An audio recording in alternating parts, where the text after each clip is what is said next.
Hello दोस्तों, कैसे आप सब लोग। आशा करती हूँ आप सब लोग ठीक होंगे। मैं वंदना वर्मा आप सभी का स्वागत करती हूँ। आज मैं लाई हिंदी का एक नया प्रैक्टिस सेट है जो कि है टॉपिक जो है इसका वो है अनेक शब्दों के लिए एक शब्द। ठीक, जितने भी क्वेश्चन इसमें दिए गए हैं सब पहले एग्जाम में पूछे जा चुके हैं, इसलिए जितने भी क्वेश्चन हैं बहुत इंपॉर्टेंट है। हमारे 30 क्वेश्चन हैं आज और कल फिर हम अगले वीडियो में 30 क्वेश्चन फिर करेंगे। ठीक, चलिए शुरू करते हैं हम लोग। जो पहले कभी ना हुआ हो, जो पहले कभी ना हुआ हो उसे हम क्या कहेंगे? अद्भुत, अभूतपूर्व, अपूर्व और अनुपम। तो इसका जो हमारा राइट आंसर होगा ऑप्शन नंबर बी होगा, अभूतपूर्व। अभूतपूर्व क्या होगा हमारा राइट आंसर होगा। अगर हम लोग अनुपम की बात करें तो अनुपम का जो होगा जिसकी उपमा ना की जा सके वो क्या होगा? अनुपम होगा। जिसकी उपमा ना की जा सके वो क्या है? अनुपम है। आगे बढ़ते हैं हम लोग। जो कहा ना जा सके, जो कहा ना जा सके वो उसे क्या कहते हैं हम? अकथनीय, अक्षम्य, अजर और अगम्य। तो जो कहा ना जा सके वो होता है अकथनीय। जो कहा ना जा सके वो क्या होता है? अकथनीय। अक्षम्य का देखते हैं हम लोग। अक्षम्य का जो क्षमा करने योग्य ना हो या जिसे क्षमा ना किया जा सके वो क्या होगा? अक्षम्य होगा। अजर का जो बूढ़ा ना हो, अजर हो गया। और अगम्य का देखें तो जहाँ गमन ना किया जा सके, जहाँ गमन ना किया जा सके वो क्या होगा हमारा? अगम्य होगा। तो जो क्वेश्चन हमारा दिया गया जो कहा ना जा सके इसका हमारा राइट आंसर होगा ऑप्शन नंबर ये अकथनीय। दोबारा हम लोग देख लेते हैं इसका अक्षम्य का। अक्षम्य जिससे क्षमा ना किया जा सके, अजर जो बूढ़ा ना हो, अगम्य जहाँ जाया ना जा सके या गमन ना किया जा सके। आगे बढ़ते हैं हम लोग। समय की दृष्टि से अनुकूल, समय की दृष्टि से अनुकूल, अनुकूल, अनुकूल, समानुकूल, प्रतिकूल, समयानुकूल। हमारे ऑप्शंस कौन कौन से हैं? अनुकूल, समानुकूल, प्रतिकूल और समयानुकूल। तो इसका जो हमारा राइट आंसर होगा ऑप्शन नंबर डी हमारा क्या होगा? राइट आंसर होगा समयानुकूल। आगे बढ़ते हैं हम लोग। जो सब कुछ जानता है, जो सब कुछ जानता है, अज्ञ, सर्वज्ञ, विशेषज्ञ और कृत। तो हमारा इसका जो राइट आंसर होगा ऑप्शन नंबर कौन सा होगा? ऑप्शन नंबर बी हमारा राइट आंसर होगा, सर्वज्ञ। जो सब जानता हो उसे क्या कहते हैं हम लोग? सर्वज्ञ कहते हैं। और अज्ञ का देखते हैं हम लोग। जो कुछ ना जानता उसे क्या कहेंगे हम? अज्ञ कहेंगे। जो कुछ ना जानता है उसे अज्ञ कहेंगे। और विशेषज्ञ का देखते हैं। किसी विषय को विशेष रूप से जानने वाला क्या कहलाता है? विशेषज्ञ कहलाता है। किसी विषय को विशेष रूप से जानने वाला विशेषज्ञ कहलाता है। आगे बढ़ते हैं हम लोग। जिसकी गर्दन सुंदर हो, जिसकी गर्दन सुंदर हो उसे हम क्या कहेंगे? जिसकी गर्दन सुंदर हो उसे क्या कहते हैं? सुग्रीव। पहले ऑप्शन देख लेते हैं हम। सुदर्शन, सुगत, सुगर्दन और सुग्रीव। तो जिसकी गर्दन सुंदर उसे क्या कहेंगे हम लोग? सुग्रीव कहते हैं। लौकिक, लौकिक पकड़ लिया गया, एक समान दिखने वाला, लौकिक से बना, जो इस लोक की बात हो। लौकिक का जो हमारा राइट आंसर होगा, जो इस लोक की बात हो उसे हम क्या कहते हैं? लौकिक कहते हैं। जो इस लोक की बात हो उसे क्या कहेंगे हम? लौकिक कहेंगे। आगे बढ़ते हैं हम लोग। उस पुरुष एवं स्त्री का जोड़ा, पुरुष एवं स्त्री का जोड़ा क्या कहलाता है? पति पत्नी, युग्म, युगल या दंपति। पति पत्नी, युग्म, युगल या दंपति। तो युग्म का तो हमारा कोई भी हो जाए, किसी चीज़ का भी जोड़ा हो जाएगा, लेकिन जो दंपति है ये केवल हम पति पत्नी के जोड़े को ही कहते हैं। क्या कहते हैं हम? दंपति कहते हैं। अगला देखते हैं हम लोग। विधानमंडल द्वारा पारित या स्वीकृत विधि, विधानमंडल द्वारा पारित या स्वीकृत विधि क्या है? अधिनियम, नियम, विनिमय या अध्यादेश। तो इसका जो हमारा राइट आंसर होगा अधिनियम होगा। क्या होगा? अधिनियम। आगे हम देखते हैं अध्यादेश का। तो जो किसी विशेष समय तक ही लागू हो उसे क्या कहते हैं हम लोग? अध्यादेश कहते हैं। कि जो किसी विशेष समय तक ही लागू हो उसे क्या कहेंगे हम? अध्यादेश कहेंगे। ठीक, इसका हमने देख लिया। आगे बढ़ते हैं हम लोग। कार्य को नए ढंग से करने की पद्धति, कार्य को नए ढंग से करने की पद्धति क्या कहलाती है? पारस्परिक, नवागत रूप, नवीनीकरण या आधुनिकीकरण, आधुनिकीकरण। तो इसका जो हमारा राइट आंसर होगा ऑप्शन नंबर सी होगा, नवीनीकरण होगा। आगे बढ़ते हैं हम लोग। निश्चित समय के भीतर पत्र का उत्तर न प्राप्त होने की दशा में अनुबोधक के रूप में भेजा जाने वाला पत्र। निश्चित समय के भीतर पत्र का उत्तर न प्राप्त होने की दशा में अनुबोधक के रूप में भेजा जाने वाला पत्र। पहला हमारा है प्रतिवेदन, ज्ञापन, परिपत्र, अनुस्मारक। तो इसका जो हमारा राइट आंसर होगा क्वेश्चन नंबर 10 का होगा ऑप्शन नंबर डी हमारा राइट आंसर होगा। आगे बढ़ते हैं हम लोग। जिसने देश के साथ विश्वासघात किया हो, जिसने देश के साथ विश्वासघात किया हो वो क्या कहलाता है? वह देशद्रोही कहलाता है। क्या कहलाता है? देशद्रोही। ये तो सबको पता होगा, जो देश के साथ विश्वासघात करे वो देशद्रोही कहलाता है। विश्वासघाती का हम लोग देखते हैं। विश्वासघाती, जिस पर विश्वास ना किया जा सके उसे हम क्या कहते हैं? विश्वासघाती कहते हैं। जिस पर विश्वास ना किया जा सके उसे क्या कहेंगे? हम विश्वासघाती कहेंगे। आगे बढ़ते हैं हम लोग। जंगल में लगने वाली आग को क्या कहते हैं? ये वाला क्वेश्चन कई बार एग्जाम में पूछा जा चुका है। वैसे तो सारे क्वेश्चन पूछे गए हैं, लेकिन ये वाला क्वेश्चन यूपी टेट और सी टेट, मैंने ये दोनों एग्जाम दिए हैं और ये दोनों एग्जाम में मैंने देखा है कि यहाँ से वे क्वेश्चन बना है। पेट में लगने वाली आग या जंगल में लगने वाली आग, ये दोनों पूछे गए हैं। तो जंगल में लगने वाली आग को क्या कहेंगे? जठरा नल, दावा नल, बड़वा नल या कामा नल। तो इसका जो हमारा राइट आंसर होगा ऑप्शन नंबर बी होगा, दावा नल। और पेट में लगने वाली आग को क्या कहेंगे? हम जठरा नल कहेंगे। पेट में लगने वाली आग को जठरा नल और जंगल में लगने वाली आग को दावा नल। ठीक, आगे बढ़ते। वह स्त्री जिसकी कोई संतान ना हो, वह स्त्री जिसकी कोई संतान ना हो, कुल्टा, बांझ, अप्रसूता और विधवा। तो इसका जो हमारा राइट आंसर होगा ऑप्शन नंबर बी होगा, बांझ। अप्रसूता का मतलब ये होता है कि जिसने बच्चा ना जना हो, मतलब बच्चा ना जनने वाली स्त्री को क्या कहेंगे? हम अप्रसूता कहेंगे। और विधवा, जिसका पति मर गया हो, जिसकी पति की मृत्यु हो गई हो, उसे हम क्या कहेंगे? विधवा कहेंगे।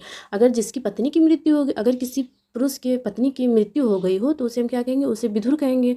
और अगर अगर पति की मृत्यु हो गई हो तो पत्नी को क्या कहेंगे? विधवा। अगर पत्नी की मृत्यु हो गई हो तो पति को क्या कहेंगे? हम विधुर कहेंगे। ठीक, आगे बढ़ते हैं हम लोग।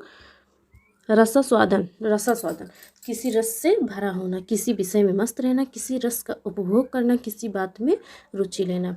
तो इसका जो हमारा राइट आंसर होगा ऑप्शन नंबर सी होगा। किसी रस का उपभोग करना क्या कहलाता है? रसास्वादन कहलाता है। वर्णनातीत, अतीत का वर्णन, अच्छा वर्णन, छिपा वर्णन, वर्णन से परे। तो इसका जो हमारा राइट आंसर होगा ऑप्शन नंबर डी होगा, वर्णन से परे। क्या होगा? वर्णन से परे।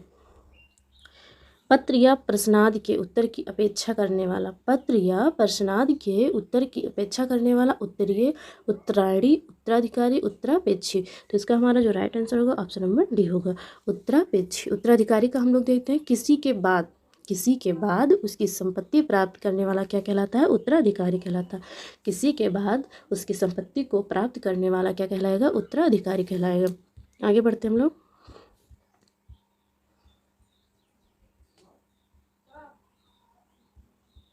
जिसके समान दूसरा ना हो, जिसके समान दूसरा ना हो, अलौकिक,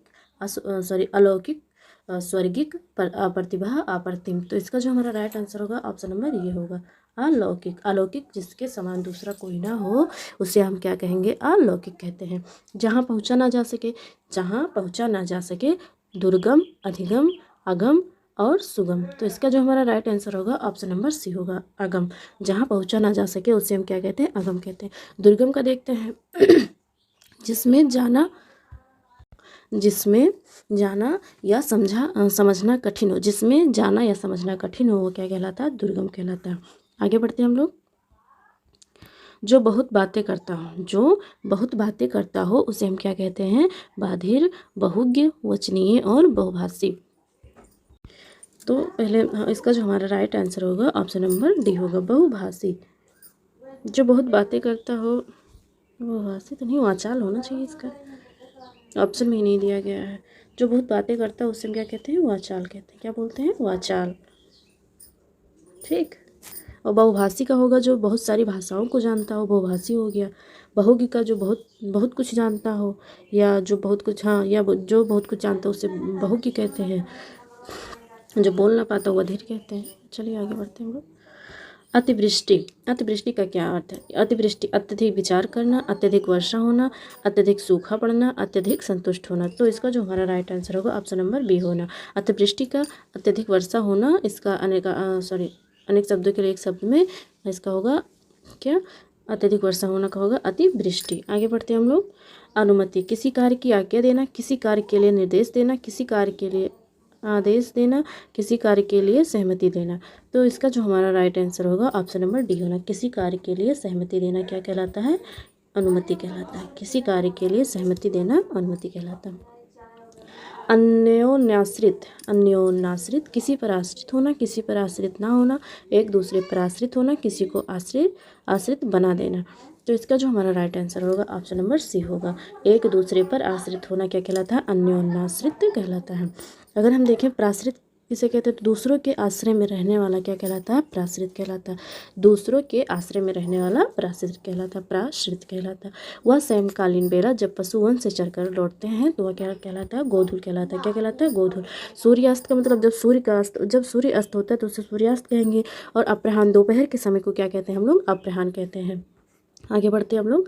जो दूसरों के सहारे जीवित रहे, जो दूसरों के सहारे जीवित रहे उसे क्या कहते हैं? प्रावलंबी, प्राश्रित, परोपजीवी या पराधीन। तो इसका जो हमारा राइट आंसर होगा ऑप्शन नंबर सी होगा, परोपजीवी।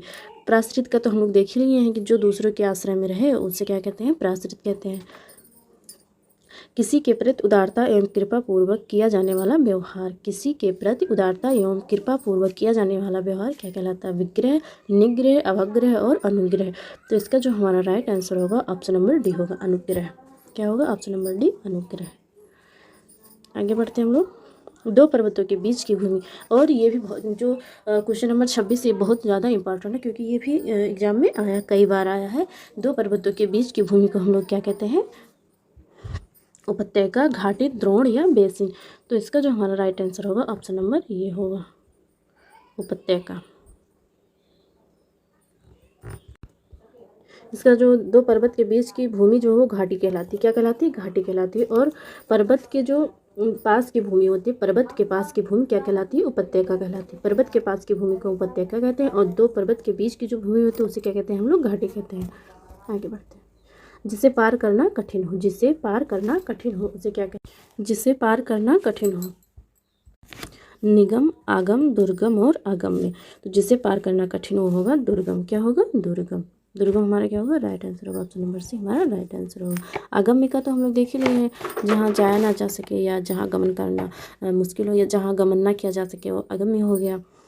जो शत्रु की हत्या करता है, जो शत्रु की हत्या करता है उसे क्या कहते हैं? शत्रुघ्न, नश्वर, जन्मांध और निर्दय। तो इसका जो हमारा राइट आंसर होगा ऑप्शन नंबर ये होगा। नश्वर का देखें तो नश्वर का होता है जो जिसका नाश ना हो या जो वस्तु नाशवान ना हो वह नश्वर होती है। जन्मांध जो जन्म से अंधा हो उसे जन्मांध कहेंगे।